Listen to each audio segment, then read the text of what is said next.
Plenty of. I'm this close to go joining Parlor, my safe space over there where I could be with other like-minded individuals like myself who only want to deal in the truth, quotation marks, my truth. Yeah. You're speaking like it. That's why I'm saying. Only my teams win and your team loses. I think I got an email notification saying your friend Alex Gonzalez has invited you to join his Parlor group.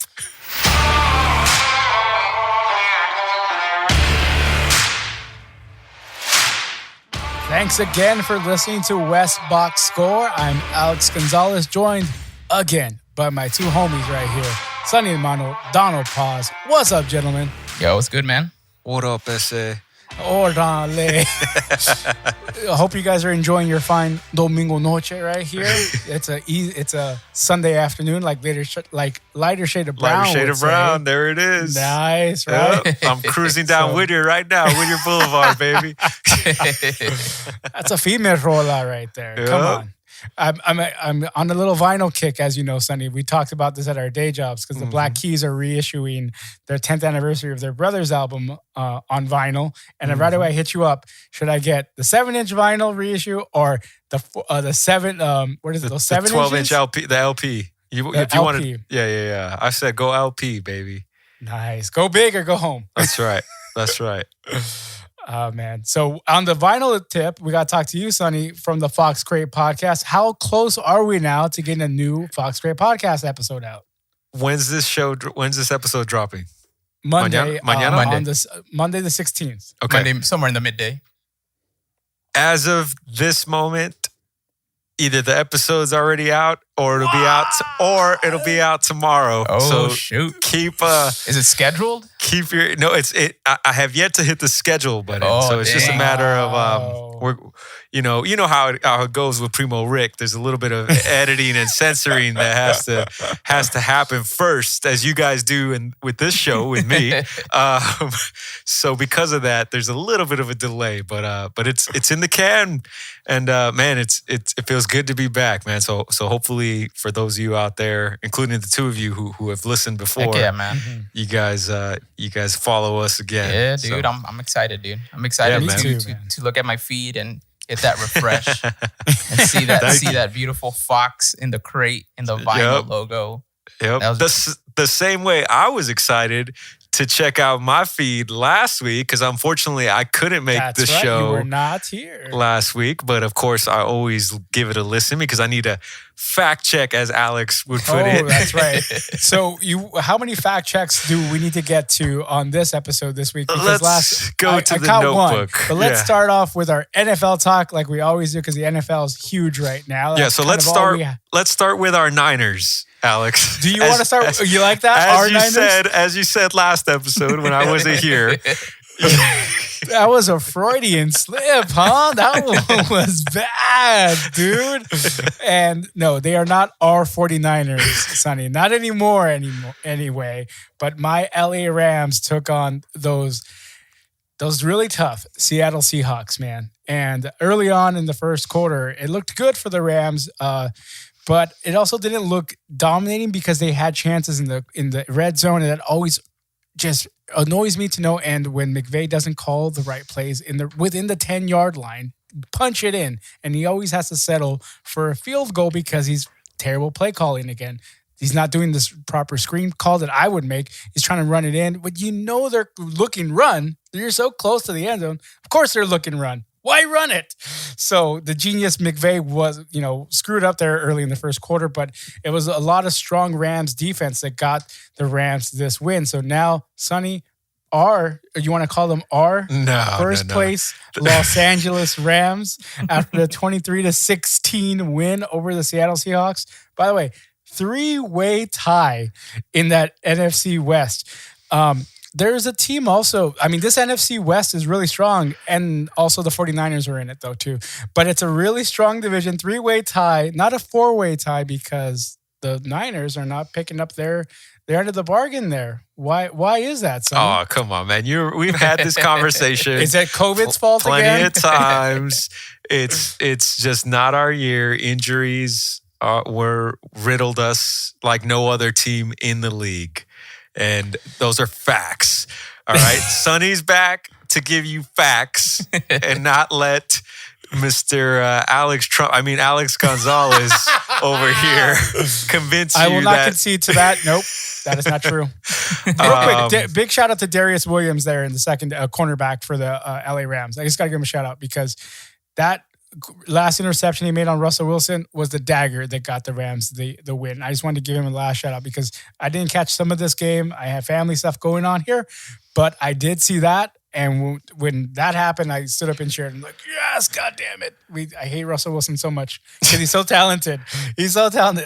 You always hate opposing players when they're so good. No, you hate opposing How players. can you not? When they start just demolishing your team, how do you not hate that? Because you're just a hater. I am a hater. But I also respect the game, and I can respect how good he is. And of course, I don't want to see him do well against my team. I want my team to win. I'm a goddamn homer. I don't care.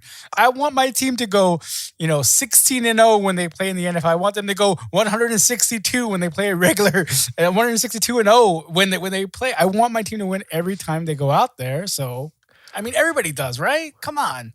Yeah, but I guess I don't root for the other teams to lose, if you get what I'm saying. When my team's playing that team, sure, but when the other team's playing somebody else, I ain't rooting for that team to lose. It's not my business. Well, that's when I'm rooting against Russell Wilson when he's playing my Rams. Yeah, you said you hate Russell Wilson. Because I hate how good he is when he's playing against us. When I see him play against the 49ers, sure. Like, oh, damn. Well, you see, it's funny. Boy can ball, huh? Oh, look at the hypocrisy in this. They're both, first of all, because I know how good he is. The Niners and the Seahawks are both in your division. But exactly. You end up giving Russell Wilson the props when it's against the Niners. Well, he is good, bro. He is good. Yeah, no, it definitely made things interesting. I will say what made it the most interesting was DeAndre Hopkins with the Hail Mary, come with me. Oh, my God. Yeah. Dude, that play was pretty nuts. That's like it's 3 defenders he beat to get the Hail Mary. It's like, that's like a video. Madden, you can only do that in the Madden game if you're lucky. Yeah. And this happened in real life. So it was amazing to see that. It's crazy, right? That's how good this division is. Stacked division. Mm-hmm. Yeah, sure. man. The NFC best. The Bills were up by a lot. Yeah, Bills choked that one, man. And Kyler Murray just, dang. Bills choked that one. When people wonder why the Hail Mary play is such a kind of like an awe type of a play, it's because of that. Like, you never get that catch. More often than not, you get that catch gets patted down or something, but dang, that was crazy to see. The 99 times out of 100, right? Yeah. This was the 100th time. And it's like, wow, we got to see it, guys. Dang, for real. So you didn't see any of the Rams games, Sonny, because you were over on NFL Ticket. Yep. Out of market watching your 49ers. That's one of the things I fucking hate about that the Rams came to LA is that you have to, if you don't have the ticket, for those out there who are not as fortunate or maybe don't have the means to have to pay for the ticket to watch their team, you're stuck watching this garbage Rams team every Sunday when they're playing the first place Rams, but okay. Did I stutter? I said garbage Rams team. We all know they're frauds. Okay. This was the first real win they've gotten all year long. And that's only because it's a divisional game and anything can happen in divisional games. Donald can attest to that. So it's not disrespect. It's not even. And you call me a hater. I'm not. Wow. No. I'm what we call the realist. So you claim, but you can't give the Rams credit for a big division win right here. I'm not impressed yet. I'm not impressed until they beat somebody out of the division and out of the NFC East. That's when I will give the Rams credit. So many caveats to each here, man. Jesus. This year there are, but it's the COVID year, man. Yeah. Sure. So my Niners, as you had mentioned, they were playing at the same exact time against the Saints, and it was a good game for the first half, man. It was interesting. We actually managed to get Drew Brees out of the game with a rib injury. I think the Saints were sweating. I never. That's elderly abuse, by the way. If you were to look at I'm a big believer in keeping receipts. If you were to look at my pick'ems this week going into the week, I would gladly show you that I had the Saints winning this game because again, I'm a realist and I know what my team is and I know what it's not right now. So, with that said, of course, I'm always rooting for my team. And the game was competitive for half, maybe even 3 quarters. And Nick Mullins ain't that guy, man. I mean, I know that there's question marks about Jimmy G being that guy, but I can tell you Nick Mullins definitely ain't that guy. So until we get better quarterback play and we're healthier, obviously, then it's going to be a long rest of the season, man. The good thing is that the NFC West is kind of still, we're technically 2.5 games out there. You're right. And there is the wild card spot, that extra wild card spot that's still in play. So I'm not saying it's over, but I don't like our chances either, So, but that's what it is in the NFL. You've been hanging around with this two positive LA Galaxy fan to not realize when your team is out of it. Oh, no. I'm conceding that I really don't like our chances. Again, right. I'm not picking us to make the playoffs. You have false hope, just like I did. Yeah, but I'm not in denial. Oh, no, neither was I, man. Neither was I, but I still have that false hope. Like any real fan does. I just had a quick question. Just to kind of take the temperature about like how the Niners fans feel about Jimmy Garoppolo, like from just from a standpoint of like, do you think this is the guy? Like any fan base, but a fan base of big clubs or big teams, there's always like factions within that fan base. There's always a division. This goes back years, but let's just go back a decade where Alex Smith. Right. There was half of the fans that wanted him out the door like ASAP. Then there were the other half that were like, well, he's a game manager. You can win with him, but just don't expect him to be, one of the elite quarterbacks, right? I was always in the camp of Alex Smith is a good game manager. You can win with him. When Cap took over, I understood it. I wasn't mad at it, but I thought fans were always too harsh on Alex Smith. So flash forward here now, 10 years later, seemingly, with Jimmy Garoppolo, and it's almost like deja vu. You got half of the fan base that says, this guy ain't our guy. There's no way we can win a Super Bowl with him. And then you got the other fan base that's like, well, to me, he's actually a better version of Alex Smith. So if I argued that for Alex Smith 10 years ago, then I'm going to argue that for Jimmy Garoppolo right now. So do I think we can win a Super Bowl? Absolutely, man. We were minutes away from winning a Super Bowl last year. This year, excuse me, I guess in early 2020. Yeah, it was, yeah. And I don't think it was all on Garoppolo that we didn't win it. I think it was a combination of our defense just let that big play happen, Mahomes magic, and Garoppolo being put on the spot and our play call. So, equal blame. I don't think it's just our quarterback. Again, I will say, when our team is healthy and right, we're the best team in the division, maybe next to the Seahawks. And that's undisputable when our team's healthy. I only ask that because I know, coming from a Chargers perspective, like Rivers did go to 1 Super Bowl, right? But then that was it. And then towards did he go to a Super Bowl? You just Chargers went to a Super Bowl? No. Wait, AFC Championship. Okay, so it was the only time they ever went to the AFC Championship. Yeah. And I know that there was the big Rivers ACL game where he had an ACL tear and he played through it. So in that moment, obviously you felt like, okay, obviously we can redo this. Like, let's run it back. But as the years happened, it just kind of felt like, no, this isn't it. Like whatever that was in that moment with that with that AFC game, that was the peak. And sometimes I wonder if Jimmy Garoppolo's already hit that. Yeah, that's a fair point, man. And I was actually going to spit the question back to you. as a not, because maybe I'm too much in it, right? Because we all know how this goes. Yeah. For instance, Galaxy was a great example. You guys were too in it that you had this false hope and this belief that it can turn around.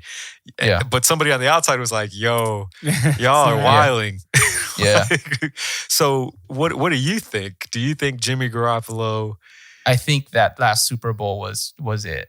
And I feel like the defenses in the NFL have shifted so much now with all this mobile quarterbacking that you're starting to see that some of the pocket guys, even in Jared Goff's case, it's getting a little tough. Like you have to be really, really creative. But at the same time, like you have Kyle Shanahan.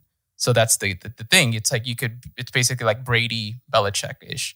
But I wouldn't be surprised is what I'm saying. If the Niners move on from Garoppolo after this contract.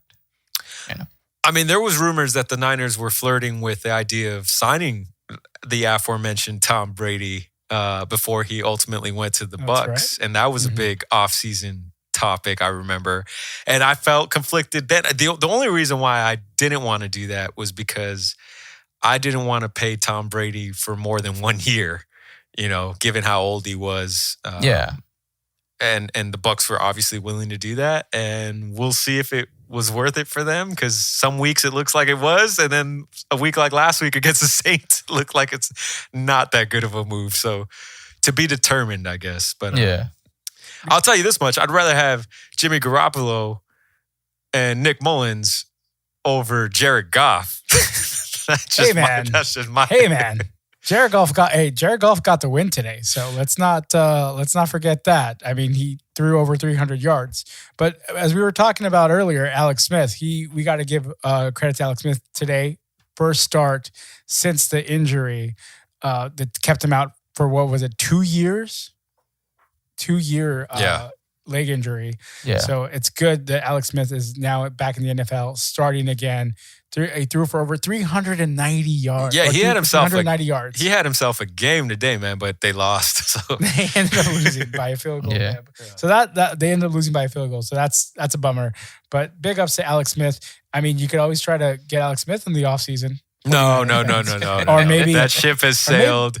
Or maybe Colin Kaepernick is still out there? I tried calling him, man. I tried putting in the call. I was like, yo, Cap, come back. But I think all the 49ers got to take a knee with him to bring him back, man. Yeah, man. No, we'll see, man. It's going to be curious to see what the Niners front office thinks really behind the scenes as far as Jimmy Garoppolo is concerned and what direction they want to go in. Because I agree with you, Donald. Like having a playmaker as your quarterback is huge these days in this type of NFL. But then at the same time, though, Joe Burrow was still drafted number 1, and he ain't a mobile quarterback. That's true. He's just young. Yeah, exactly. So it might just be a young thing. You just need someone younger, especially because the years do pass by. And you know who's got a young quarterback? The other LA team. That's right. That's right. The AFC LA team. How did they do this week, Donald? Well, they lost. Kind of no surprise, right? But I watched this game. Really excited for the Herbert versus Tua matchup. I will say this: it definitely showed that Tua came from Alabama and that Herbert played for Oregon, because Tua definitely carried himself like a guy that's like, I this is just what I do. Like I'm used to being in this highly competitive field, whereas Herbert kind of had this like I almost felt like he checked out towards the end. It just felt like the play calling was just not anywhere there. I on Twitter, I posted that to me, the Chargers looked like they only had like a quarter of a tank left at halftime. And that by the third quarter, they were on E. And then the fourth was just, they're on fumes. And at that point, it was just, you're just trying to hold on, but it didn't even matter because they were trailing. But I mean, obviously they were down 14-0 in the first quarter, which was already the pretty much the red flag of what this game was going to be like. To be down 2 touchdowns in the first quarter, I mean, that's just a tough ask for a Chargers team that hasn't really lived up to the expectation, given the kind of personnel that they have on the field. You know, they have great wide receivers. The defense, to me, like comparing it to the Miami defense, you could easily swap out the players and it would probably be the same result. So that basically tells you that it's defensive coordinators the issue. That Gus Bradley, for whatever reason, just doesn't have it right now. And I don't know if he will. I think I also tweeted that until we see an E next to the Chargers name on that playoff picture, I feel like Gus Bradley might be the guy that they have to like sacrifice to kind of, justify the loss of the season. But yeah, the Chargers, I think, currently sitting at 2-7. It just feels more and more bleak that it's going to turn around. But I'm excited for Justin Herbert, as I've been saying all season long. This is kind of like his rookie breakout year. Obviously, this is kind of like when Lamar Jackson had that rookie year where it was like he was good, but obviously he wasn't there to carry the team over. And now you're seeing Lamar Jackson where he's at now, where he balls out at Baltimore. And it's just kind of a given. Except he just took the L against the Patriots tonight. That's true. That's true, man. But, like you can never give up on Lamar. Like most games than not, he's always exciting to watch and all that. But, it definitely makes Baltimore, a playoff contender. And that's kind of what he did. Hey, chin up, man. You guys are only one game out of the lead of the NFC East. That's true, man. Playoffs are right. Wait, that's not how it works. Yeah. I mean, honestly, I was never really tripping on the season, given that we were going to start with Tyrod Taylor, and that was going to be our guy. So it felt like it was going to be like a placeholder season. Like this was not really... There was really not. This was supposed to be a development year or whatever. But yeah, no Joey Bosa, so that hurts the defense a lot. So that was a big part of it too. I mean, if Bosa going after Tua would have been nice, but we didn't have that. So I think for the most part, it's just taking it game by game and kind of just licking our wounds and moving on to next week. So yeah, we'll see how it goes with the Chargers. But overall, just having fun. You know what I mean? not no expectations whatsoever. Just watching the games because they're fun. Isn't that so crazy about our fandom? That our team is not in the playoff hunt anymore, but we still want to have fun watching them. All we want is them to go out there and put out their best effort. And if they lose, they lose. But we're going to be there because we're fans of that team. Yeah. And that's for some people. That's for all. There's a lot of front runners out there, man. No, that's true. That's the crazy part about the season, man. Yeah. I feel like taking a look at the AFC just real quick, Kansas City, the Pittsburgh, I mean, even Baltimore, even Miami now, I could see all four of them kind of being in the AFC championship, matchup. Same thing with the NFC, Tampa Bay, you know what I mean? There's teams out there that are just there's not like a clear-cut favorite. No, outside of the Pittsburgh Steelers, which even then I don't know how much of my money I'd put on them to go all the way right now, even though they're undefeated at 8-0. Yeah. Or what is it, 8-0 or 9-0? Yeah. Ben tested positive for COVID too, I think. Yeah, and he cleared it somehow in 4 days, some magic way, and came back to play Apparently today. He was only next to somebody who tested positive. But even then, don't you have to do 14-day quarantine? Yeah, it was highly suspicious to me, and I wanted to protest investigation because in fantasy I was going up against somebody who had Ben as their starter and had Matt Ryan as their backup, and Matt Ryan was on a bye this week, so I would have been sitting pretty if both of his quarterbacks weren't able to play. He's scrambling for someone to put in there, and so for selfish reasons, I wanted the league to review. He was going to get whoever the Cowboys quarterback would be.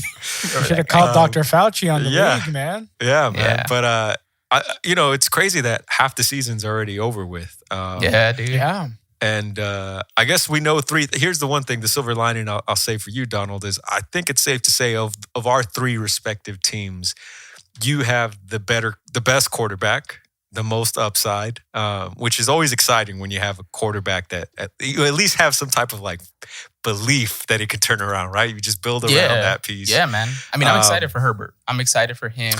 So yeah. Yeah, I'd say it's been displayed that we have the best head coach, because the fact that we've even won 4 games, with the injuries that we've had, that's been proven of the 3 of our teams. And then Alex, I think your team is the healthiest of the 3 teams. Out of all of them, that's the only positive that we have. Well, actually, not anymore.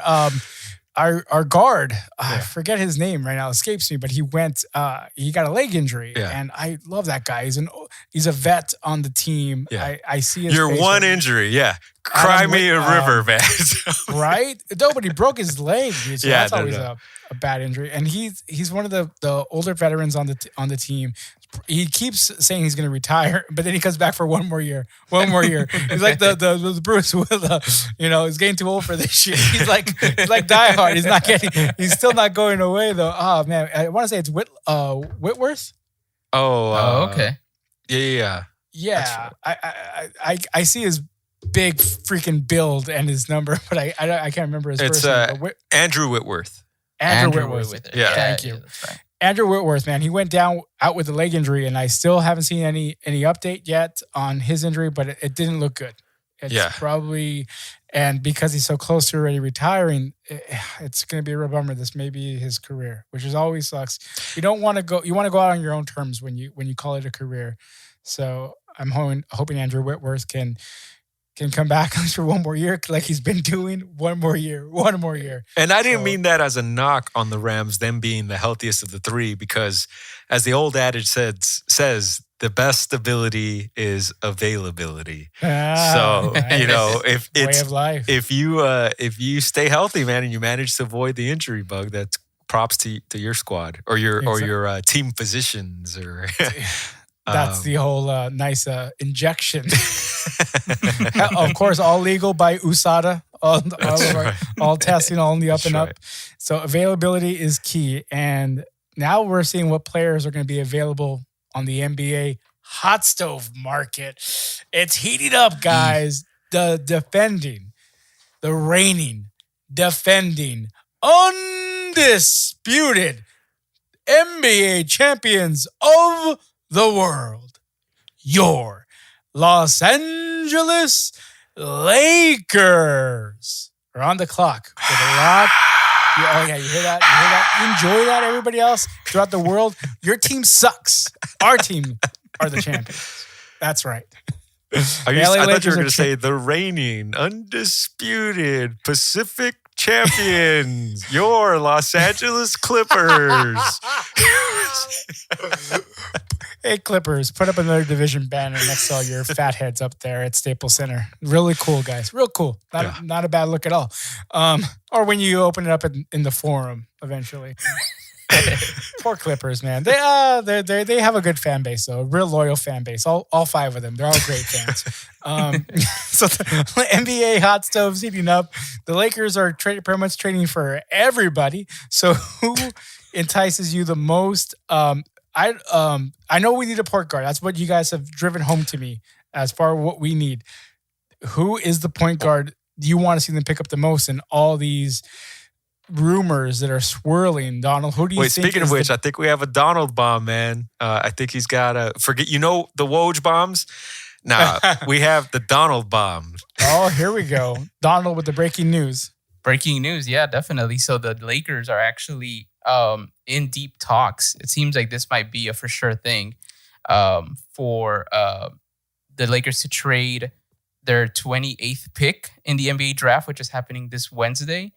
And Danny Green would be in the package for Dennis Schrader from the Oklahoma City Thunder, who just happens to be a point guard. Nice. So that's definitely. It seems like the Lakers were hearing our podcast and they said, "Oh, dang, maybe we should really go for a point guard." Since we're going to be needing that. So that happened this morning. I want to say like around 9:30, 9:45 is when I found out. But yeah, that was the Woj bomb that dropped. Danny Green, number 28 overall pick, and that all that for Schroeder. So it seems like that looks like a for sure thing. And the thing is, the trade season starts tomorrow. Yeah, it's pretty much a done deal. I don't think it can be announced until the draft day. Draft day? Yeah, because the way the league rules are set up. It's a draft pick. Exactly, because it's a draft pick. So you'll see Commissioner Adam Silver come up and he'll say something like the trade was, the pick was traded. Yeah. And make it official basically at that point. So we won't get the final confirmation until Wednesday. Is that right? That's what you said? The draft is on Wednesday at 5 p.m. our time. Yeah. Yeah. So I mean, we're the 28th pick, so that's probably gonna be like somewhere around 6 o'clock, 6:30. Right. We'll find out, given how long they take to get these draft picks going. Yeah. So what do you think of this move? Do you think it's a good pickup there? Yeah, I like it. I really think that this is Rob Pelinka really looking into making sure there's a consistency in winning. And the fact of the matter is that like Danny Green really didn't do much for us in the finals. And and I think that was a big, like, definitely shows you that he that's what they saw too, that's what the front office saw as well. I mean, we never know what they're thinking. We always see things as fans, you could definitely say that Danny Green kind of underperformed in the finals more than, other players. And that if anything, Alex Caruso was the breakout guy in the finals, which was insane, right? And Caruso, yeah. And the thing is that as far as the like what the Lakers are planning to do, from what I hear in the rumor mill, is they're planning to they're looking to sign Wesley Matthews from the Bucks, and that would be the Danny Green replacement, because Wesley Matthews is also a sharpshooter, 3-pointer shooter guy, which is what Danny Green was supposed to be, like in terms of like actually more consistent, But until game 5. Yeah, but I mean, obviously you can tell that Rob Pelinka is a little bit more cutthroat, man, because you think about Danny Green and how good he was during the season, that at least helped us get to where we got to in the playoffs. Like, he was obviously serviceable. Like, it wouldn't happen without him on the court or starting. But I'm thinking maybe that missed 3-point shot was kind of like where, Pelinka was like, we can't risk this again. You think Pelinka's cutthroat, or you think LeBron's cutthroat? I think Pelinka's cutthroat. I mean, LeBron is cutthroat, but come on, like, LeBron doesn't have like that much power. That was his J.R. Smith moment there when he decided to leave. Yeah, I mean, LeBron has the power to get like another star player to come to your team, But as far as like those little things, like the missed shots or the things that I'm sure maybe he sees, but doesn't really make a vocal thing about. I'm sure that's where Rob Pelinka fills in those gaps. And I think he just doesn't want to see another missed 3-pointer that would have, won the championship already instead of going to a game 6. So that's my thoughts on it, at least. There's a lot of other Laker rumors going out there. Is this now kill the rumor for the what player is this? DeMar DeRozan. DeRozan, right? Yeah, this kills that for sure. Right, because he's also a point guard. Well, it's not only that, it's what would have been needed to haul DeRozan was going to be that draft pick and Danny Green as a part of that. Wasn't the rumor they were going to add Kuzma to that too? Yes. Exactly. So if you're just sending Kuzma for DeRozan, I don't think the Spurs are doing that. That's not a... No, because Kuzma only makes like $2 million, dude. That's the thing. He doesn't earn enough for it to be an equal pay. Aside from just the talent-to-talent evaluation, that's not enough from the Spurs standpoint to swing that trade. But so of those 2 point guards, who do you think would have been the better pick if you would have had your choice of not giving up? If you're asking me, yes, asking you, Sonny. DeMar DeRozan, no brainer. Okay. This Schroeder move, I have conflicted feelings about it. I like Schroeder as a player. I mean, he was the runner-up to the 6th man of the year to Montrezl Harrell. He's a nice player. He's a good slasher, great free throw shooter. By all accounts, it seems like Rondo's not going to re-sign. Right. So this was kind of preemptively done with the idea that Rondo's not coming back. But I still feel like there's got to be a subsequent move that follows. Okay. And maybe it's the Avery Bradley card that we're not thinking about here. Because, remember, Avery Bradley did not play in these playoffs due to the COVID. He decided to stay home. He elected to stay home, rightfully so. He was well within his own right to do that. And so we kind of, I think as Laker fans, we kind of forgot about Avery Bradley on this run. But in my opinion, if we had Avery Bradley for this run, it would have been even easier, dare I say, or even more automatic. However, fill in the adjective. And it almost would have made us not as reliable on somebody like Rondo, because Avery Bradley is a shutdown wing defender or close to a shutdown, not necessarily. Yeah, he's a good defender. Yeah, and he can get you buckets, occasional timely buckets. So yeah, I think if Avery Bradley comes back, and now that we're adding Schroeder, I would like us to go screw Wesley Matthews. I'd rather go get Ibaka. I think they're gonna want to shoot for Ibaka regardless. Yeah, I mean that should be, to me, that should be the next move. Once that's gonna be Friday, right? Free agency opens, exactly. Yeah. And then if he passes or we're not able to get him, then you start exploring, other trade or free agent signing possibilities to get those shooters. I mean, yeah, we definitely need to add a shooter because Danny Green was a better shooter than Schroeder is. At least on paper. Danny Green didn't deliver for us all season like he was supposed to, or how we thought he was going to. But you got to figure, if you're playing the law of averages, right, he was going to be due to turn it around. Just the same way KCP did finally, because that's true. KCP, we were sold a bag of goods and he never came through until he did, and, right. That's true. So that's why, for me, it feels like an incomplete grade. I need to see what else the Lakers are going to do to fill out this roster. Plus, right. I don't think the Spurs were ever going to trade DeRozan just because they didn't really want to trade Kawhi to the Lakers. Not that there was an offer on the table, but, Greg Popovich made it a point that he did not want to give up his good players to a rival team in the same conference. And that's why they sent Kawhi to the East. That's true, but I also think that was just as much about not appeasing to Kawhi and the superstar and just giving him his wish of wanting to go home, basically, as much as it was them hating on the Lakers, and not wanting to help the Lakers. So I agree with you, but I don't think that was the full reason why. I think the Spurs would do a trade with the Lakers if they knew they were getting a great haul. That's true. Yeah. If you give them a good deal, then obviously I don't see why they wouldn't turn it down. Yeah. But now with this pending trade that's happening for Schroeder, that DeRozan trade's off the table. Definitely. The other LA team, the Clippers, right? The other LA team, right? Are, having their hot stove heat up as well. I mean, the Lakers' hot stove is just warming up, right? This is, like you guys said, this is not the last move that they're going to make. Hot stove or fire sale? Is it a fire sale? I mean, you're right. You know what? How do you give up on your big acquisition this early? The rumor is Paul George already leaving the Clippers. I mean, what's the rumor with Paul George, Donald? Well, the rumor is that that the Clippers are looking to shop him around.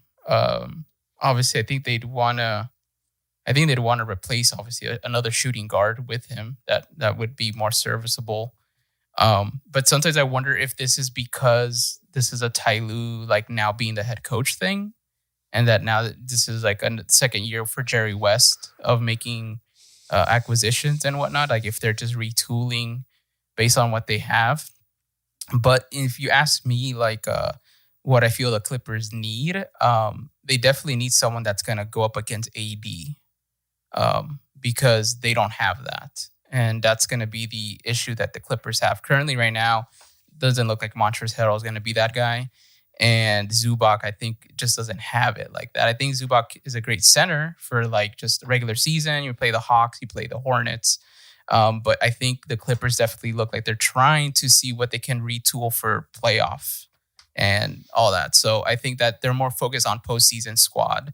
And that's why I think the Paul George thing is becoming a thing, because we saw in the bubble how they really needed him to come through against the Nuggets and it didn't. And then when he's not coming through, when it's Kawhi doing everything, then they don't win. And that's not good. So I think that's what the Clippers, I'm assuming that's what they're trying to get into. So I think overall their goal is just, we need to figure out how we can beat the Lakers. And we need an AD guy that can go up against AD.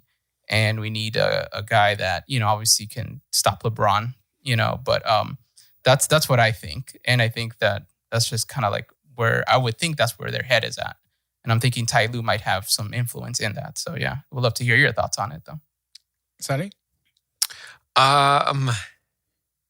Yeah, the Clippers can go one of a multitude of ways, man. I mean, I've heard a rumor out there that they're trying to bring Westbrook in, but keep playoff pandemic P or Paul George and Kawhi. So basically have a three, a quote unquote big three, with those three guys. But then there's also, like Donald said, there's rumors of them shopping or moving Paul George for another asset, that it could pair up with Kawhi. I've heard Embiid's name. I've heard, a couple other big guys. I think LaMarcus Aldridge is somebody to keep an eye out to see if the Spurs and Clippers Boogie Cousins. Yeah, Boogie. I guess Boogie would be an option. So we'll see, man. I feel like the Clippers are a couple pieces away. It feels like, and they probably. I feel like they got to move on from some of those guys, though. They have to move on from Patrick Beverly. Yeah, I agree. They have to move on. Probably Montrezl Harrell. They have to move on. And their window is now, right? So they need to. If they're trying, like Donald said, to take on the Lakers head on, then they're a couple moves away from doing that. I don't know what those moves are going to be because other teams are also trying to retool. I mean, look at what the Rockets are doing. They're possibly going to blow it up now that they've fired or let go of their GM and have a new head coach themselves. And James Harden is looking to leave there as well. So nothing would surprise me. I mean, just imagine a world where James Harden comes to the Clippers, and joins. So nuts. So who knows? We'll see. I'm excited. NBA, of all the free agencies, NBA is always my favorite. Yeah. It's like the craps table with the NBA free agency, man. It's the funnest one. There's so much action, little bets, big bets, things that you didn't think. There's streaking like dice rollers. Like you got everything. So I love it. I can't wait for tomorrow morning, or I guess what is now today, and the rest of the week for the rumors to start heating up. So we'll see. And I don't know how these NBA GMs do it. It's a lot of wheeling and dealing going on. Big names, big personalities, big expectations. Yeah. It's nuts. As we speak about GMs, we got to give big ups to Kim Ng, the first ever female GM in Major League Baseball. How cool is that? I mean, first ever, maybe a little overdue at this point. 2020, you would think that would have happened already by now. But Kim Ng got her start actually with the Dodgers. At one point she was the assistant general manager to Ned Colletti.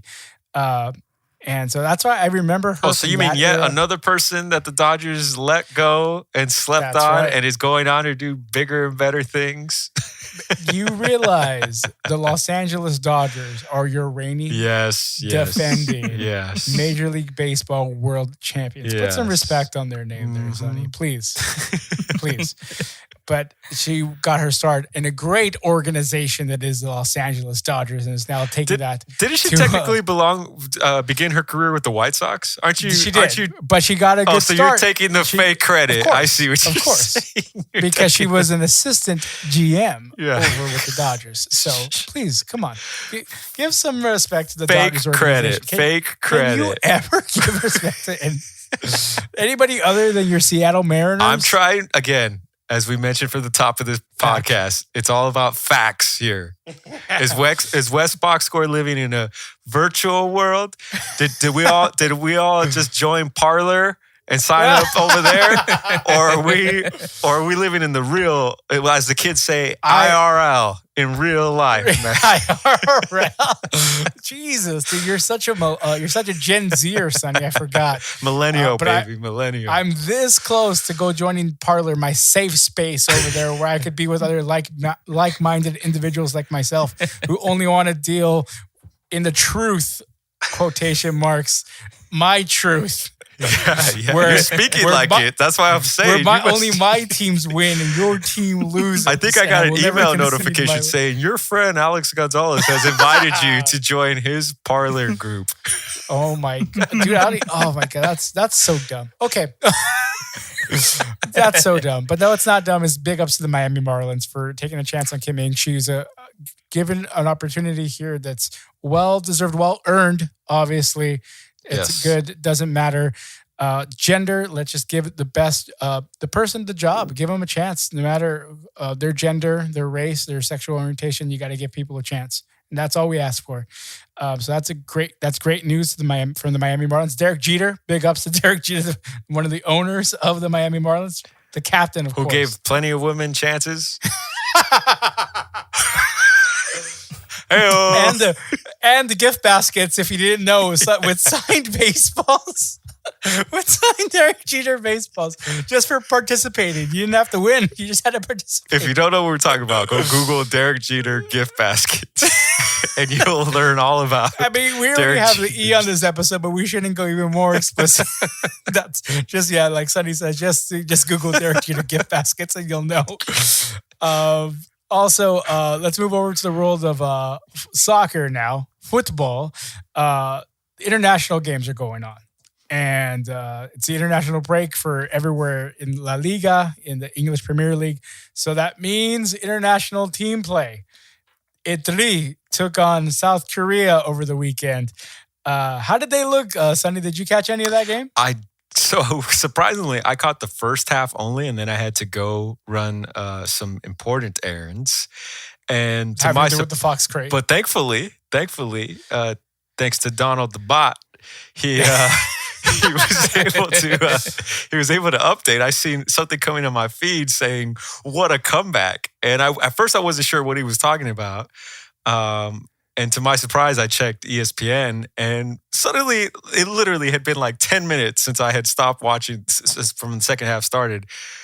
Mexico went from trailing 1-0 to winning or leading 3-1. Nice. So I didn't get to see that comeback that was El Tri's victory in the second half. I got to see the highlights. Right. They look great, but yeah, sadly I missed out on seeing it live. So Donald, you'll have to fill us in on what it was like watching that game.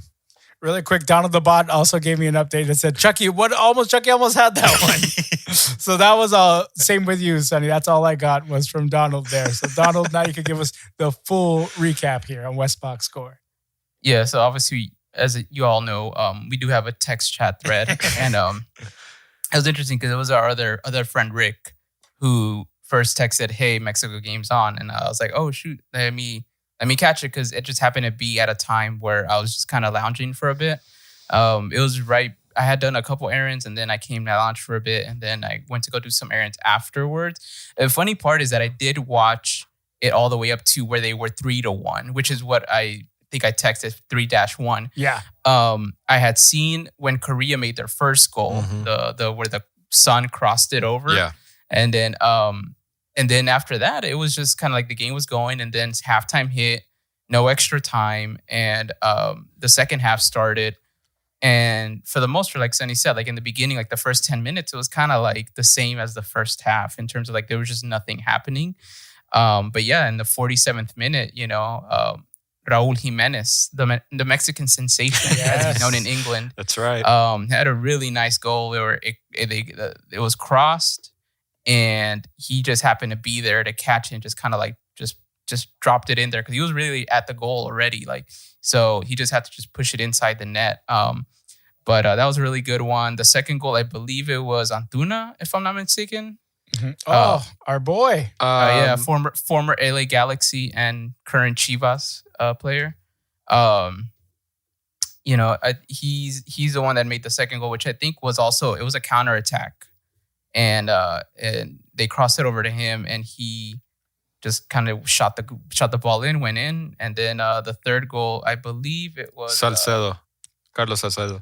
Yeah, that's right. That was another that was, I think, a set piece, right? Corner set piece, and then he just happened to be there to just kick it in, and it went in, and that's up to where I saw it. I didn't even see the last goal that Korea made after the fact. Yeah, Antuna was I believe a super sub that Tata brought in, and at least because he wasn't playing when I was watching the game in the first half, so that's why when I saw the stat line I was like Antuna, I was like, oh, he must have come in as a second half sub. So Yeah, I didn't even see too when he came in. So that's why I was like, wait, he was already in? I was like, okay. Yeah, so the final score ended up being 3-2 Mexico over South Korea because South Korea did get a late goal. Another sunny fact check there to make it interesting. But yeah, all in all, I mean, at least on paper and from what I saw, I mean, it's hard with these friendlies, to really get a accurate reading on how the team is doing. You get a better vibe, obviously, when they play a batch of games within a couple weeks, which I believe Mexico has another game coming up. Tuesday against Japón.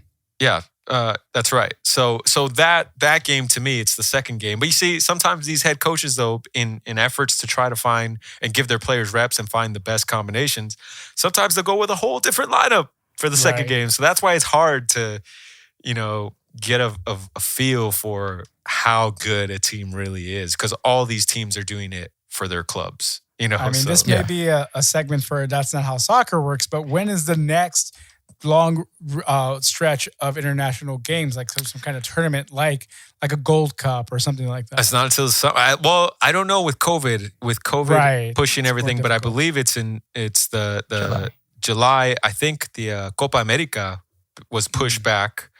And that will be in 2021, and that's one that sometimes Mexico is an honorary participant in, or we'll see. I got to look up the stats. Yeah. I'm sorry, the schedule. Right. Well, USA was also on the pitch there, right, Donald? You got to see some of that game, and Donald the Bot was off and running on that one too. Wait, we should give some context to why we call Donald the Bot. So for all of you who have gotten to know Donald through this podcast, the dude knows his stuff. Seemingly, the dude is tuned into everything and anything that is sports and the culture and music and everything, and to the point where it makes us question Jack sometimes. Of all trades, I would almost. It makes us question sometimes if Donald's a real person or not, or if he's somebody that. How does he retain all this information? Or is somebody that has a CPU installed into one of the early Apple prototypes installed in his mind, in his dome right now, because sometimes he'll just randomly spit like a random Wikipedia fact on our group chat that came out of like left field sometimes. And it's like, oh shit, Donald the Bot is like on a whole other level, man. So that's why we call our boy Donald the Bot. It's all affection, but yeah, that's absolutely. It's almost like he knew what I was thinking and he threw it out. He read it in the algorithm, dude. Like he heard me mention, like, oh, I wonder what Seattle Sounders, who their head coach is. And all of a sudden the Wikipedia page popped up one day. Boom! Oh shit! So Donald, give us a recap on how USA did in their friendly. So USA tied against Wales, 0-0. The game, for it being 0-0, to me was pretty cool to watch. Nothing crazy exciting, but again, like I know that they've been hyping up all these international guys for the longest, and this was the first time we finally got to see them all in the field together. And yeah, definitely the US does not look like that Clint Dempsey era of the US soccer team. They look like kids that play with Ronaldo and Messi next to them, and it's insane. Ooh, shots fired. Shots fired. For real. I was late in the podcast here, Donald. It's late in the podcast. For it being 0-0, I was like, you know what? It was really cool just seeing them do their thing. They had confidence. They played. They just don't have a finisher. That's where Pulisic will come in for that. But that was the only thing that was missing. Captain America needed to come in to finish. But you know what? It's a friendly. But I will say this. If I had to kind of rank who was on the field, who really impressed and really just looked like this is where, the U.S. is going to be in good hands for a while. Sergino Dest was the first. Yes. I mean, that guy was controlling the game. It went to the point where you could tell every other player was like, just give Des the ball and he'll figure something out. And, poor guy was just trying to figure something out, but he kept trying to give opportunity for someone to finish, which was supposed to be Sebastian Leggett, who got called in last minute. That's a bad idea. Everybody in the chat was like, oh, Leggett, come on, man. But, and the thing is, they played Leggett as a false 9. So he was supposed to be the one that just, gets the ball in behind net, and he never did. So that's where you felt like you needed to insert Pulisic in that regard. But yeah, Sergiño Dest, amazing. You could totally tell he plays next to Messi. Like you could tell he plays with Messi. The second best guy that was on there was Wissam McKennie, who plays at Juventus with Ronaldo. And it's crazy to see both of them have so much confidence in themselves and in their team. And they totally just played like they were leaders there. But they were really impressive. So I definitely like that. I thought that some of the defensive guys were pretty impressive too. I would definitely love to insert Walker Zimmerman, if he was able to do that. My boy. That's the only guy. That would be my right center back if I had to start one from the US.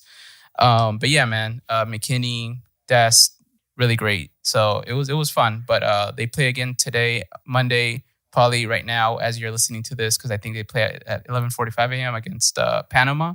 So hopefully they get a win, just to see them win. That'd be great. They score a goal. They get a finish out of all this effort they're putting out on the pitch there. Hopefully they get one in. It sounded like they played really well. From what little bit that I caught, they did look pretty good. Possession, a lot of possession by them. So yeah, that's always a good the passing indicator. was pretty good. Yeah. So let's see how they do. Coming back now to the United States soccer front, the women's team, NWSL LA women's team, officially has a name now. The LA women's team will be referred to as now Angel City FC. Sounds good, right? That's amazing. FC. We're excited to see them play. We're excited to support the product. LA, another soccer team, because 2 is not enough. We got to have one more. Although they're in danger. They're risking their LA card already, because all signs right now are pointing to, the big question right now is where are they going to play? Are they going to play? And all signs right now are pointing to them. Already got their hand in there? All signs are pointing to them playing at Dignity Health. So they probably welcome. They probably knew this, and they were like, "Oh no, we can't name our team Los Angeles because that doesn't apply anymore. So we got to name them Angel City, to kind of confuse some people, And I found this interesting because I think it automatically might relegate the Galaxy to become the Clippers of their own building. Wow, man. Are you sure? How much Fox News are you watching, Sonny, to spin this in this way? What should be like at season tickets for Angel City? They just include like Galaxy. Oh my God. We just throw some Galaxy in the package. A free add-on. Just add these on. Show up. Exactly.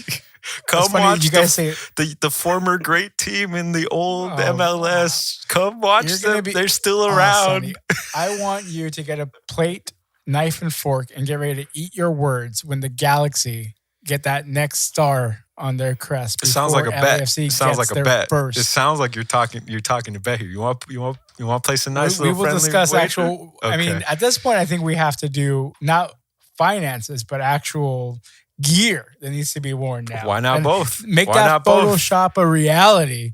And if LAFC does win before the Galaxy win the MLS Cup, you have to wear the opposing team's colors for an entire day. Photo, Instagram it too. Yes? That sounds. No? I'm willing to bet a lot more than that. You want a higher wager? So much. That's so low. You already walk around with LAFC gear. Everybody. That's knows a Photoshop edit that was terribly done by you. They're already your favorite team on ESPN profile.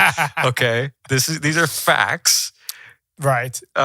So that was a mistake, but go ahead. Let's think of a better bet for the public we'll out think of a there, better and wager. we'll come back. But the bet is there, but we'll come up with the terms of the wager later. We got a week because that's when playoffs will kick off. We'll record another episode before playoffs on the West preview. Yeah, an LAFC preview. That's on Tuesday, November 24th, 22nd. Yeah, stay tuned for the next episode because that's what we'll be. That's talking about heavy LAFC. Oh man, 11v11 breakdown. Every position. That's we'll break it down. Oh, man. But that's going to wrap it up for us this week. Thanks again to Sonny Amato from the Fox Crate Podcast. Be sure to download his podcast, The Fox Crate Podcast. Follow him on Instagram at The Fox Crate. Donald Paz, thank you again, man. Be sure to follow us both on Instagram at WestBoxScore, on Twitter at WestBoxScore. See ya. Peace. Later.